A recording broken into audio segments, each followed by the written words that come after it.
Yo, what's good my fellow Magic Knights? It is your boy DEADMANVINCE back with yet another Black Clover mobile video. If you guys have been enjoying the content lately, then please do Mary Leona thrash that like button.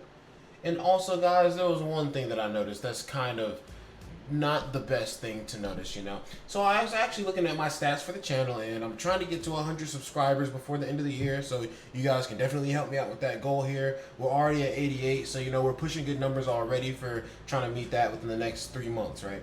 But I looked at my channel stats and I saw that only 15% of the people watching are subscribed, and the other 85% are just lurking around, I guess. I don't know.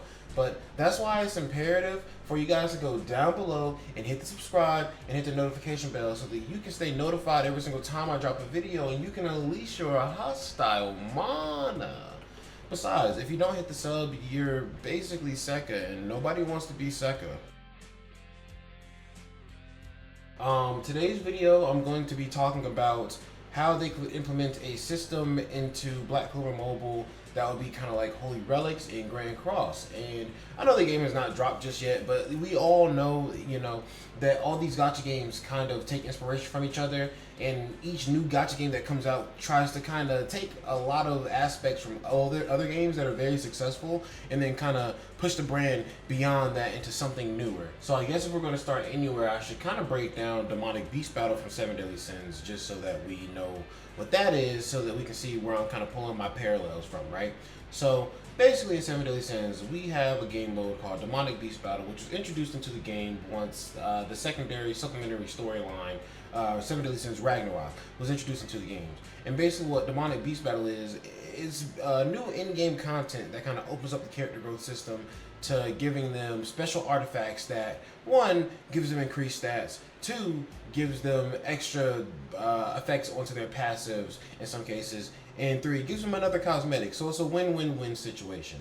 And the way that the Holy Relic system works is there is a bird that you can battle, there is a deer that you can battle, and then there is a pair of wolves or dogs, the people like to call them dogs, that you can battle. And each one of these different beasts give you different materials for different races of characters, because I guess that's the main way of classifying characters in 7 Deadly Sins, really. So the bird gives you relics for human and unknown characters, and then the deer gives you relics for goddess and fairy characters, and then the dogs give you materials to make relics for demon and giant characters. Now, there's actually a graphic within the game that shows all the Demonic Beast Battle animals kind of all together on a graphic. There was a video, actually, there were leaks showing that there's possibly going to be a system where you can upgrade your Holy Relics. And if you look at the bottom of the picture of all the Demonic Beast Battle animals, you can actually see that there is one more beast at the bottom of the picture that looks kind of like a dragon, leviathan, serpent kind of thing. I'm not really sure exactly what it is, but people are speculating that that Demonic Beast Battle is going to be the one that you do to unlock the enhancement for the Holy Relics for your characters, right? So I have actually found things that kind of parallel that in the Black Clover story recently from the Spade Kingdom arc, and I'm just going to kind of break it down for you guys here. So the game mode that I'm thinking about that Black Clover Mobile could introduce into their game at a later point in the story, and also just a disclaimer, Vic Gaming, if you do see this video and think that this is a good idea, feel free to take this idea. I'm not a type of person, you know, to go crazy because somebody took my idea. If I'm putting it out there, then I'm prepared to accept the consequences that come with me putting my ideas out there. So if you take this, as long as you make it good, I'm gonna be fine with gaming. So definitely just consider this. But basically, the name of the game mode could be called Raid in the Spade Kingdom, and this would be a very pivotal point in the game to increase and add expansion to the game, because once Black Clover took off and they went to the Spade Kingdom, it feels like the story kind of like expanded so much. It gave us so much more information that we were missing in the first place, and it was just a time where everybody in the show had to kind of surpass their limits, if you will, and actually kind of like jump up in a new level of power to keep up with the power rankings and the enemies that they were going to be fighting. And this could be used to acquire level enhancement or character growth materials for the Holy Relic type of system that I was talking about. And it doesn't just have to be like a demonic beast battle type of system. It can be a system that introduces a whole plethora of content to the game. But demonic beast battle would be kind of like the main aspect of it, just to give us that extra character growth that we need in the game at some point, you know. And this game mode will not be introduced until you meet Noct in the story, because Noct is the one who's doing all the infiltrating of the Spade Kingdom, so it will make perfect sense, especially because the Spade Kingdom arc is the second to last arc for Black Clover. So once we're at that point in the game, I feel like, you know, intense character growth is going to be needed for all the stuff that comes later on for the story and any content that is released in the future. So, like I was talking about earlier, you have the bird, the deer, the dog, and the dragon. Possibly the dragon. We don't know. Dragon, Leviathan, Serpent, whatever, right? And in Black Clover Mobile, that can actually translate over to Vanica being possessed by Megicula, of course, Zenon being possessed by Beelzebub, and then Dante being possessed by Lucifero, and then eventually, so the dragon would be Lucius, and obviously he's possessed by Astaroth, the Time Devil. And like I said, this does not just have to be demonic beast battle. This can actually just be a game mode that introduces a lot of things. And I actually kind of broke down some of the game modes that I thought about that they could add in. So we're just gonna go over them real quick. So for the lower ranking devils, I was actually thinking that at least for Nama and Lilith, the two demons, the two supreme devils from the second gate of hell, I'm pretty sure, the second gate, right? Those guys could have their own little tower type of challenge thing, right? And basically each floor that you beat, you get an extra reward, and then once you beat the final floor, they can give you a cosmetic for a random character in the game, and they can cycle out the cosmetic that you get every 2 weeks. I feel like that'd be a really good system because, yes, they can still make that a little challenging, but it wouldn't be too challenging because obviously the demonic beast battle type of content would be the challenging content. So this would be a way to give people free materials for working on their characters, and also, you know, free cosmetics so that they can boost their character stats, because I do believe that there is a costume system within Black Clover Mobile. There's an actual costume tab in some of the scans and screenshots that we've gotten. So free costumes is always going to be a good thing. Plus, people love customization. This is a gacha game, and yes, we are collecting characters so that we can beat hard content. But first and foremost, I feel like for a lot of people, it is a collector, and you typically the reason you play collector gacha games is to collect the characters that you love and enjoy seeing on the screen, right? But the first 7 floor can be kind of like the lower devils, the petty devils that everybody was kind of fighting when the war first kind of broke out. And then once they get to floor 8, they can fight Nama. And then once they get to floor 9, they can fight Lilith. And then once they get to floor 10, they can fight Nama mixed with Lilith. And this one wouldn't be, and it'll be kind of nice. With this one, the tower actually, you could kind of change every week what type of characters are strong against the tower. So maybe if you can't be, or not every week, but every 2 weeks. So maybe 1 week you can't really do anything because you don't have the right units. Maybe you're not lucky enough with your summons, or you just didn't work on the proper units. Well, then the next time that the event comes around, you have a chance to get the next character's materials, and you can use different characters because they have a different kind of boost requirement for, so they can do fire type mages or spatial type mages, you know, different requirements like that to make it a little more interesting and to make it a little bit more accessible, but not too easy. Then they could also have demons, and when I say the demons, I mean the huge ancient demons, one of the one Mario Leona fought by herself. Yeah, one of those huge ancient demons could be a raid, since they're so giant. And it could be co-op amongst players, and you can save up materials grind materials off of the demon so that you can buy extra materials in the shop for character growth. And then also for the Nama and Lilith, I guess it would be beneficial to have a shop for that as well, so that even if you can't get materials from the original week, then you can say they give you points every week for beating you can beat the tower. Maybe you can beat the floor over and over again to get more points, and then there's a little shop for anything that you couldn't get from the original tower, so you can get those old materials, or you can get the old costume or cosmetic that was in the shop, right? Then next thing I want to talk about is kind of the demonic beast battle aspect of it, and I'm just going to kind of break down how each one of the beast battle would work and who would kind of parallel to what. So the first sort of demonic beast battle would be against Vanica or Megicula, right?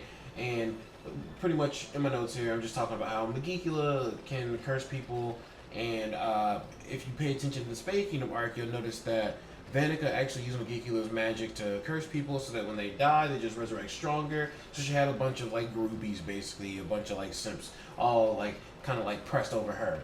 and every time they died, they just came back, and the Clover Kingdom was trying to defeat them, and they just keep coming back stronger, right? Basically, the way that I feel like Vanica slash Megicula's fight could work is you fight waves of enemies so that they can use the curse magic to bring people and control people, and then you can also get randomly afflicted with curses, and it would maybe be good for you to bring units that can cleanse so that you can get rid of her curses.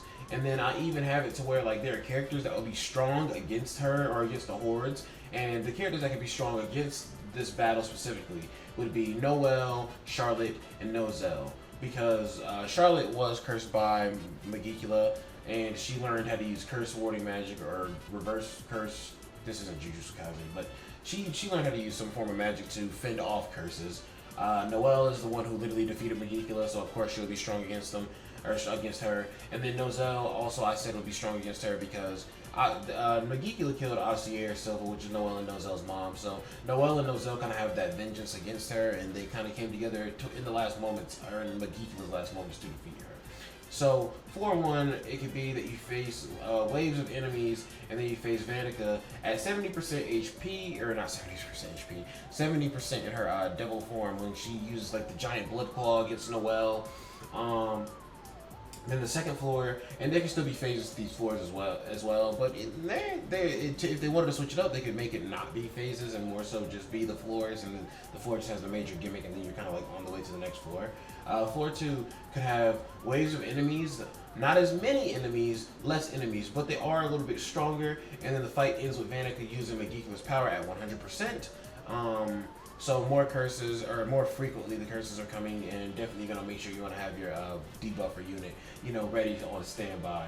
And then floor 3 is gonna be one wave of enemies, and then you just fight Megicula straight up. And her curse magic is gonna be ridiculous. That's why those cleanse units are going to be very important. That's kind of like the only gimmick that I can really think of with her, because this is still a conceptual thing, but I feel like it would just be kind of cool for each one of the mechanics to kind of be based off of what they had to do in the show to defeat each one of the devils, right? Now, this Megicula fight would be equivalent to the bird in Grand Cross, and this could give you relics for any type of any unit that was introduced into the game before the Elf Reincarnation arc. So I was trying to think about how would they categorize who gets what relics based off of what fight, right? And it's kind of hard to categorize all the Black Clover characters into like specific categories, because at first I was going to kind of like, there are 9 Magic Knight squads, right? And I was going to say, okay, cool. So the bottom 3 get the relics from Vanica, the middle 3 get the relics from Zenon, the top 3 get the relics from Dante. But then, that leaves so many extra characters out there, like, what about the guy who trained Asta, and the Witch Queen Forest, and the Eye of the Midnight Sun, and, the elves, and this, that, and the third. So I'm thinking maybe they could section it off by when characters were introduced into the story. So people introduced into the first stretch of Black Clover, they can get relics based off of Vanica's materials. And then that's all I have for Vanica slash Megicula. So let's go move on to the next fight. Okay, so the next fight would actually be against Zenon Zagratis and Beelzebub. And Beelzebub magic allows Zenon to use spatial magic to control the mana in a certain area, and he can also use his bone magic, which is amplified by Zenon's demonic power, to give himself like armor, like an overshield for his health. And then I was saying that maybe it would be good to bring units that have close range attacks for the overshield, because if you remember in the book, in the manga, Zenon unleashes his devil form. I think he goes 100%, and then charges up some like one-shot type attack, and then he shoots Zenon, but Zenon doesn't die from that attack because he gives his heart up to the devil. And then they have to get in real close to actually like sustain damage to this man Zenon. There wasn't really anything they could do with ranged attacks or anything like that. Plus, ranged attacks wouldn't really work too well in his monozone or space domination monozone, right? So physical attacking characters would be used to kind of like run in, get close range on this man, and actually remove his overshield.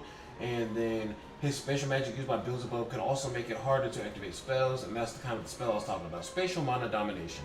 So that spell allows Zenon to control the mana in a certain zone so that people cannot use their magic. And basically what I was saying is the recommended units that you would want to use for this would be close range attack types, so that you can break his overshield, and then you're also going to want to taunt type of units, because Taunt units will be able to take the attacks while you can charge up your other attacks with your other units, right? Because if you remember in the actual Zenon fight, needed Langris and Finral to hold him off so that he could charge up some crazy ass attack. Or at least that's what he was trying to do at first. That didn't work out for him. But still, taunt units can be good just so Zenon doesn't shred, the important units that you need to actually do damage to him. Then we have floor one of it would be Zenon at 55% with a light overshield. Zenon's fights, I kind of had it being more basic. It would just be more so he has higher stats because I feel like he would be a much harder fight than Vanica. If you had to kind of pick in between the two. Vanica just had more gimmicks to her, so it's not really like her fight is a lot harder. It's just a little more tedious with the extra steps that you have to take. But Zenon's fight, then on floor 2, Zenon would have 100% with a moderate overshield over his health. And then floor 3 of Zenon, I actually have Zenon sacrificing his heart to Beelzebub. And then he gets a really high overshield, and then he gains the Demon Sword Dime's Leaf, which he gained in the manga when he was fighting Yuno. And that's why you would want the taunt unit, because when that man Zenon gets Dime's Leaf, he's going to hit really fucking hard. And you do not want your units just get one shot. So make sure you have a taunt unit that boosts their defense or something of that nature, and maybe bring a heal unit if you can fit it onto the team. It all just kind of depends on how your team has to work whenever this comes out, right? And then the units that will be strong against Zenon would be Yuno, because Yuno is loved by mana. Even in Zenon's spatial mana domination, Yuno could still use his magic within that realm, within that space. Then it's going to be Finral and Langris, because they are both spatial magic users, and when they come together, they can actually disrupt Zenon's spatial magic, because Langris learned Mana Zone whenever he got possessed by that elf, and Finral just became colder. Yeah, that's really it. It just became colder. Yeah, Finral, Langris, and Yuno. Then also this would be equivalent to the deer in Grand Cross, and this could give you relics for characters introduced in the Elf Reincarnation arc. So after the start of Black Clover, but before the Spade Kingdom Invasion arc, any character introduced in between that area there, right? Then for the last character for the demonic beast battle type of thing, we have Dante Zagratis and Lucifero. So Lucifero's magic allows Dante to manipulate gravity. Dante could use his body magic to heal himself and give him an HP regeneration buff, right? So you're going to want to use units that can disrupt or nullify spells, so basically Asta units, or if they have any other units that they add in with a kind of like disrupt magic, or kind of, yes, disrupt the flow of mana, for a little bit type of characters, then those are going to be really good characters to bring with him, because his HP regen is going to be super annoying, as you could imagine, right? You saw them fight him in the series, then literally it can be super annoying that they can regenerate from anything. Also, the gravity magic could make some spells miss. This man Yami sent like a Dark Cloak Dimension Slash at this man Dante, and Dante actually used his gravity powers to distort the slash and make it go around him. So he could also lower the accuracy of your units hitting, or maybe lower your crit rate, something of that nature, where just like it's a little bit harder for you to get damage on him, because he could just kind of warp the room, move around himself. The units that would be recommended to bring would be buff removal units, just so you can take off his healing, or you're going to want to bring magic disruptor or nullifier type of units. And characters that would be strong against Dante would be Asta, because of his anti-magic. He can literally stop Dante from healing. You also could bring Yami, because Yami was strong enough to go toe-to-toe with this man Dante, even though he was consistently healing.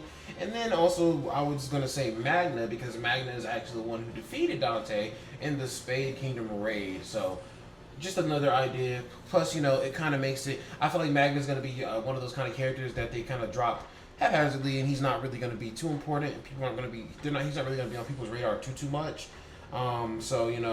If you are a Magna fan, basically, and you have that Magna kind of stashed away, you can work on him and get really good use out of him, just using him against the Dante fight. And I think that would be really cool, just to kind of make characters that are easily accessible to players be the units that are really good for later on in-game type of content. And honestly, out of all the characters that I like listed off here for all of these battles, there's going to be an abundance of Astas. There's going to be an abundance of Yunos. There's going to be an abundance of Noels. And there's going to be an abundance of... I'm not going to say an abundance. Yami might get the Escanor treatment and not get too many units. But still, whenever a Yami unit comes out, they're probably gonna make the banner good because they know everybody's gonna summon for Yami whenever Yami drops. But like, yeah, just little things like that, making it a little bit easier for people to get into the later on game content. So for floor 1, I have Dante being at 80% of power, having moderate health regeneration, and has a minimal chance of making the enemy miss an attack. Then for floor 2, I have Dante at 100% power, and he has high health regen, low chance of making an enemy miss an attack. And then for floor 3, you fight Lucifero. There is no health regen. He has a medium chance of making enemies miss their attacks, and he can do damage over time due to increased gravity. Now this would be something that could be negated by possibly Yami because of his black hole. Like maybe specifically Yami makes it so that you don't take damage from the gravity because of his black hole, right? Or that's just like a passive or something like that. Or maybe they can release a new Yami that has a passive that's called black hole that specifically negates, you know, DOT effects from magic or something like that, right? Because a black hole can absorb everything. This would be equivalent to Skull and Hottie, the dogs. You realize that's the only name that I attempted to say because the other ones would be a train wreck. This would give you relics for units that are introduced into the Spade Kingdom arc and anything beyond that. So any characters that get introduced into the story after the Spade Kingdom for the last arc of the series, this would also be the battle that you would do to get materials for them as well. Or hear me out, there's one more thing that I wanted to incorporate in here. So, remember how I was talking about how there's that dragon in the graphic for the demonic beast battles, and that's possibly going to be something that's used to increase relics even further. Now, this next character that I'm about to talk about could be used to increase relics even further, or they could be used to get the materials to make relics for units introduced in the Hino Country arc, right? That's what I'm calling it, the Hino Country, or the Greatest Wizard King arc, whatever you want to call it, right? So we have Lucius Socrates and the Time Devil Astaroth, and we've only seen a little bit of Lucius's real power, so it's kind of hard to make up like gimmicks for Lucius's fight. This battle being the battle that you use to upgrade holy relics would actually make a lot of sense because Lucius can use his soul magic to awaken devils to a new height of power, and awaken humans, I guess you could say, making them paladins using a devil's power and purifying it to its purest state, making it much stronger. He could also just be the enemy that you have to fight to get relics in for characters in the last arc of the show, because the last arc of the show is actually just Asta training so that he can body that man and save Lily and save the Clover Kingdom and truly become the Wizard King. Floor 1, I just said it could be Lucius in his non-transformed state using his time magic. Floor 2 can be Lucius in his paladin form. Yeah, like I said, we haven't seen like all of his abilities, but we did see him kind of slice Asta's chest with his bare hand. And he also can bestow other people powers and make them paladins as well. And then I said floor 3 can be Lucius and Lily as paladins, and it's kind of like you have to kind of keep an eye on Lily, or she'll buff up Lucius or something like that, or she can really do some DOT to you, do some like little minor chip damage to you while Lucius is doing like the main damage, and you're not focusing on her because you're trying to focus down Lucius. We really need to see more of Lucius's main abilities before I can really turn any sort of like gimmicks for him. But this would be the equivalent to the Dragon and Grand Cross if they do decide to use that. And this also would allow you to increase the Holy Relics even further, or possibly let you make Holy Relics for units from the Spade or after Spade Kingdom arc. Also, just wanted to say, for the Dante fight, we could also have it be where it's something like Dante 100% in the first fight, then you have to fight Morris for the next fight, and then you have to fight Lucifer, just to kind of get all the characters in there. But that's really it. That's all I have for this idea. I really hope you guys did enjoy this idea. I really do enjoy making videos like these where I kind of just go off and ramble on about my crackpot theories or whatever, right? But just remember, 85% of you are not subscribed and 15% of you are. So we can change that by you guys going down below and hitting that subscribe and hitting the notification bell and unleashing your hostile mana. And you guys can also go down below and really to thrash that like button. But that's going to be it from your boy DEADMANVINCE. I have a lot more videos to work on and get out for you guys. But yeah, you guys have a good one. You guys surpass your limits. And the last thing I want to say is peace.